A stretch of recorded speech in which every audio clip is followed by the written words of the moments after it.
Good afternoon. It's once again 5:30 on a Friday, and of course, this is your host, Congressman Danny Davis, for the next 25 minutes of Hotline 21. And I'm pretty excited. I've had a wonderful, wonderful day. There's all kind of excitement taking place in Chicago because this is All-Star Weekend. And while I'm not, just totally carried away with athletics and sports and entertainment, but, it's a big part of our economy. It's part of what we do, not only in the United States of America, but it's a part of what we do throughout the world. It creates a lot of jobs and opportunities for people.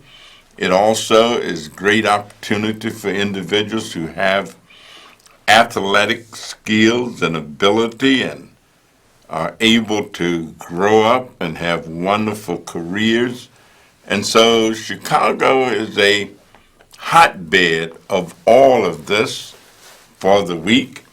And, it's interesting that one of the things that we're doing for African American History Month in Washington, that I co-chair the Congressional Caucus on Black Men and Boys with Delegate Eleanor Holmes Norton, and we are having an event for Black history, talking about how Black athletes, and having some of them present, who are giving back in a very serious way to their community.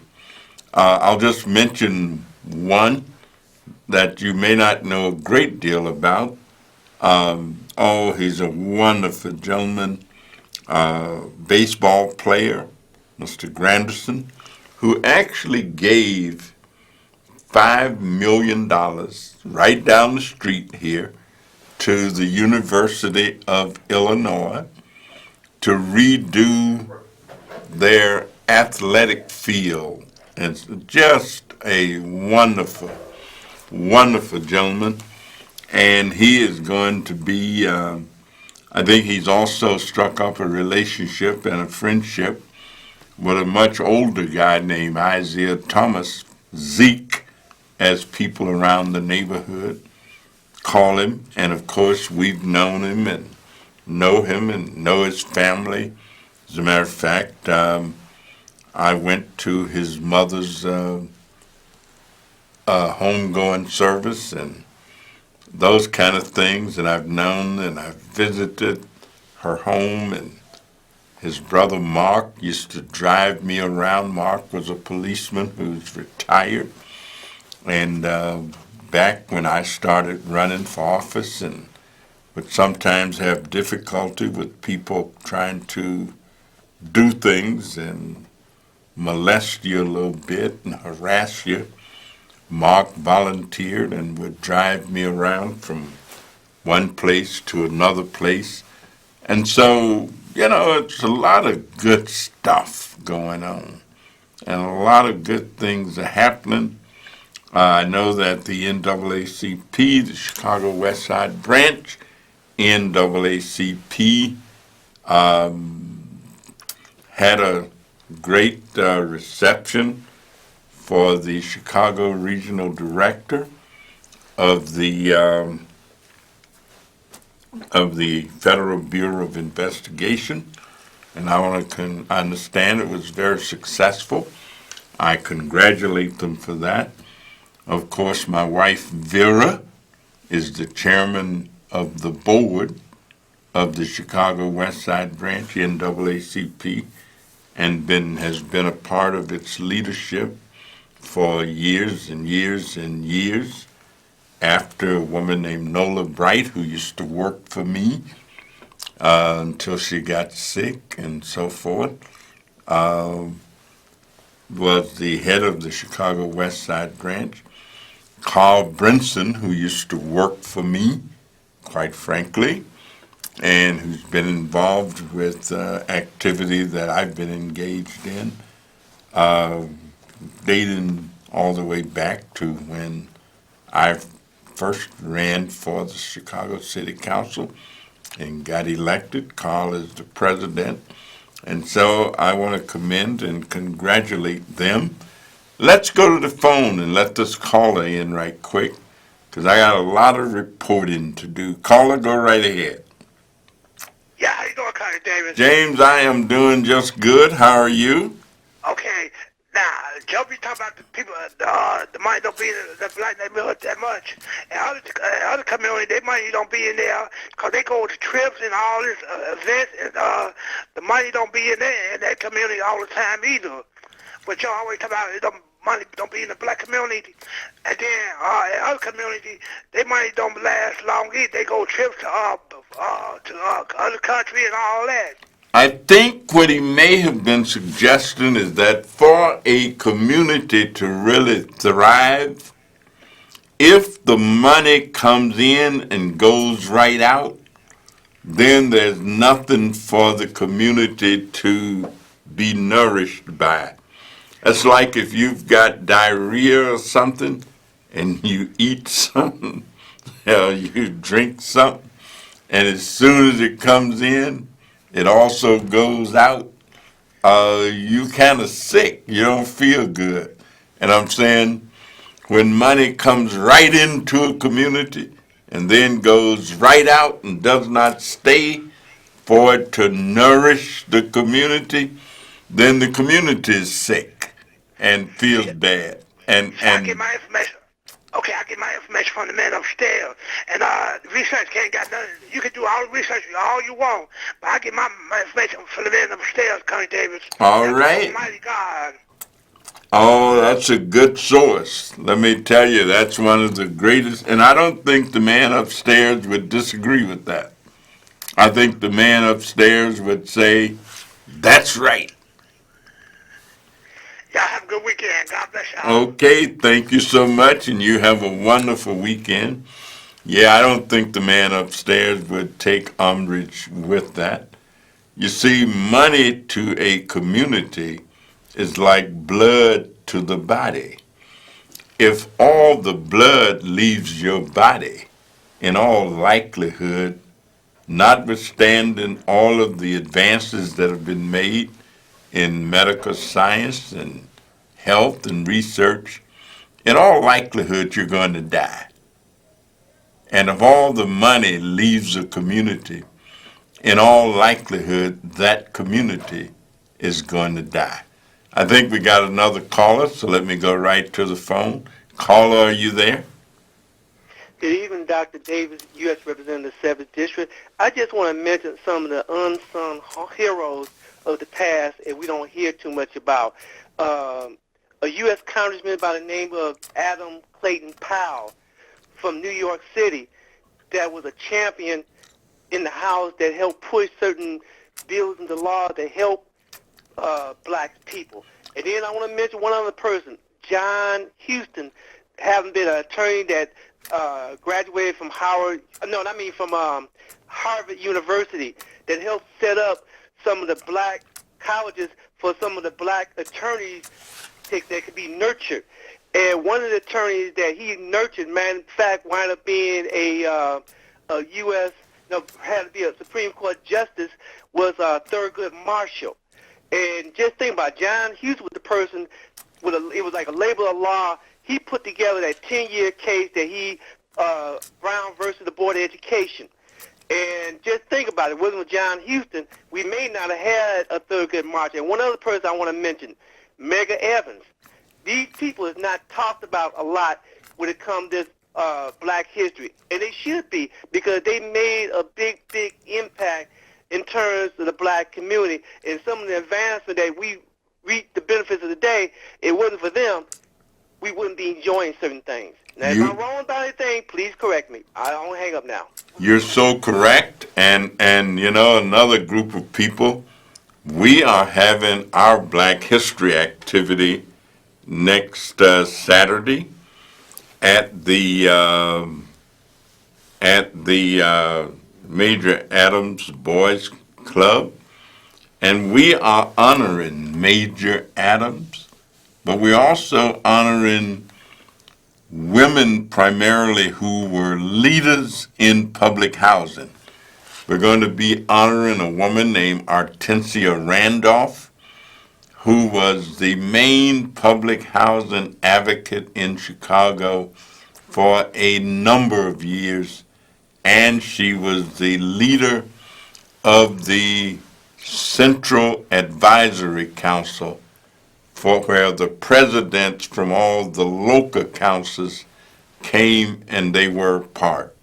We are going to honor Mrs. Mamie Bone, who was the leader of the Henry Horner.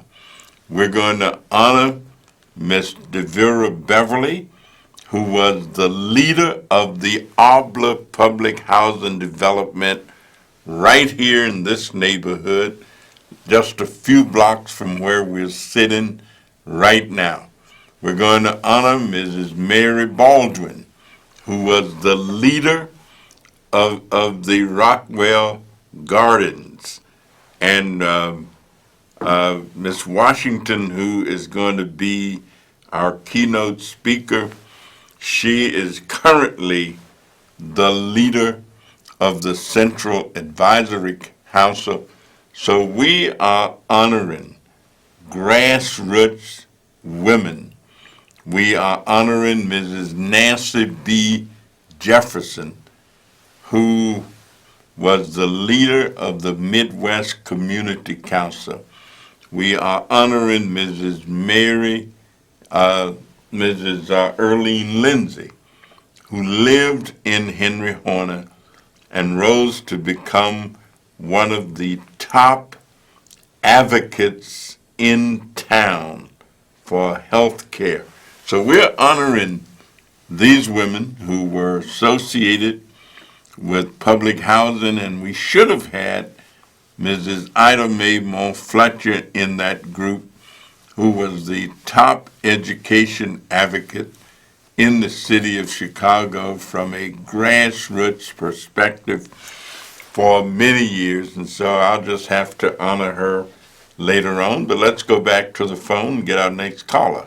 And if you want to make sure you got the information for where this is going to be, all of the timing, give my office a call at 773-533-7520.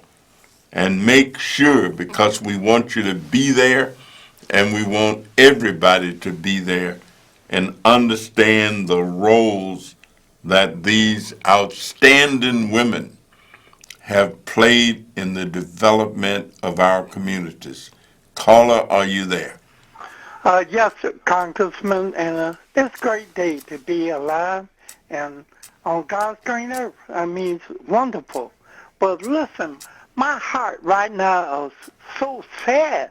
I mean, sad. It's wonderful to talk about our past. Our past was really, really wonderful.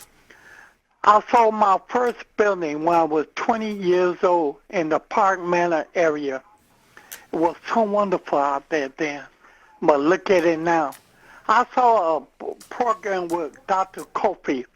He was showing some young people with a gun in his hand talking about this craziness. But listen, we don't do nothing right now. We're not going to have a future for our black kids. They not want to do anything. They don't want to go to school. They don't want to do anything. Where's the parents? Where's the people in the community? Let's do something. Everybody know who's doing something wrong.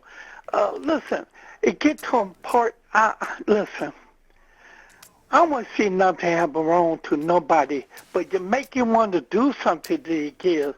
It's just horrible. I mean, horrible. The schools are now full. They don't want to do anything. We need more people like you. And we depend on the people now, what are we going to have? I'm so sorry. I'm just a little upset. Well, but let me just share with this morning at 9 o'clock, I was at the National Teachers Academy at 22 West Cermak, and they were having the installation Yeah. of their school leadership. And they were having their 2020 Congress, and they had elected representatives from all the classrooms and all the classes to be a part of it. And they asked me to be the, speaker to say a few words to the kids. And the kids were there, their parents were there, the principal and the teachers. And let me tell you, they're teaching children how to make group decisions and how to work with each other and how to come together, generate ideas, and then carry them out. And I was so impressed and felt so That's good. wonderful. That Congressman, that's wonderful. How about the way more kids who did not participate with that? See, it's good people doing it, but we need more people. I just can't believe the kids, 14 years old, carrying guns and talking all that smack and want to get high and stuff like that. It's just so sad. And most sadness is, where's the parents? I can't believe I'll toot my horn at this, because I can't blame that on Trump. It's not Trump. Listen, Joe said, not Joe, but James said something earlier about your community. How can you bring something to your community with nothing in your community? You build it up, you'll have something, but until then, you'll have nothing. Nothing. We've got to keep the hope alive. That's why I always say that all things are possible if you only believe. And then if you believe and you work at it and have faith, you know what the Bible says? Yes. If you would have the faith of a mustard seed and say to yonder mountain, be moved. And then if it does not, get you some dynamite, some nitroglycerin. Listen, that's why we like to see you every Friday. You give us some encouragement, but we need more people to listen. We need more people such as you to listen. Take it back to Congress, senators, even the adults. Let him have something to dismiss. Maybe we could do something. I'm sorry I'm taking too much time. I think every once in a while we have to be reminded that whatever we're doing, obviously it's not enough. I was looking at a review from last year, and my congressional district brought $1,696,385,000,000 from the federal government. We had 35 town hall meetings and community forums. We actually co-sponsored or sponsored on to 372 pieces of movement in Congress, and right now, in action, 4 of my bills that I introduced, are in operation. That means they were passed into law. It means they're being implemented. It means that money is being spent off of them, not just in Chicago, but all over the United States of America. And so, while it sometimes looks dark, its darkest sometimes just before dawn. And if we keep believing and keep working to make things happen, they get better. So I'm excited. I'm a little bit excited about all this activity.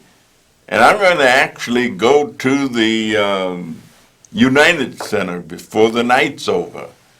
And in addition to being at the school this morning, I've also been over to the University of Illinois, where they've got all kind of great doctors and medicine and health care going on. So yeah, sometimes it's a little challenging, but you know, even Jesus the Christ had some days that weren't so good, and he didn't give up. He never gave up, and even those who maligned him and didn't understand, at the end of the day, what did he say? Father, forgive them, because they know not what they do. And so sometimes we have to keep courage and keep the faith. Just keep plugging away. Today is Valentine's Day. Think of all those wonderful moments that you've had. And so if you can give somebody a Valentine, you know, if it's nothing but a little card that maybe you made, you know, one of the best Valentines I've ever had.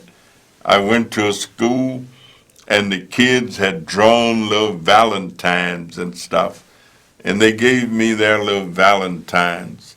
And oh, that made me feel so good until I didn't know. Now, I've had some big Valentines too. But those little Valentines, they just made me feel so great. So I agree that we got to do more, but we also got to do it with TLC, Tender Love and Care.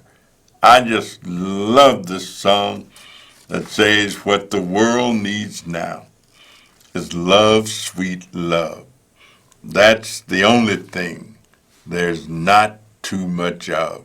And so Valentine's Day is a great day to express what Dr. King said, that if at the end of the day, if you can say that you have loved somebody, if you can say that you have helped somebody, that's why that song that he used to love so much, I love it myself, says, if I can help somebody as I pass along, if I can cheer somebody with a word or song, if I can steer somebody right who might be traveling wrong, then my living, not somebody else's living, not somebody else, but my living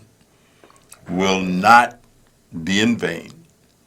And I can say to myself, I have made a difference. I have been engaged. And yeah, I may not have changed the world. I didn't make everything good or everything fine. I didn't cure every problem. I didn't get rid of every criminal act that somebody may commit. I wasn't able to put everybody in a decent house. I wasn't able to make sure that everybody had the kind of meal that they wanted to eat. But if I could just say I've done my part and I've done what I could do, then I know that the Master will say, well done, my good and faithful servant. You've done well over these few things. Now come right on up here.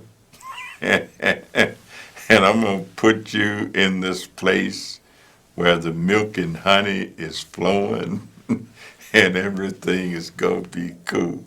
Well, our time is up. It's time to go. Have a good Chicago All-Star weekend, and we'll see you next week.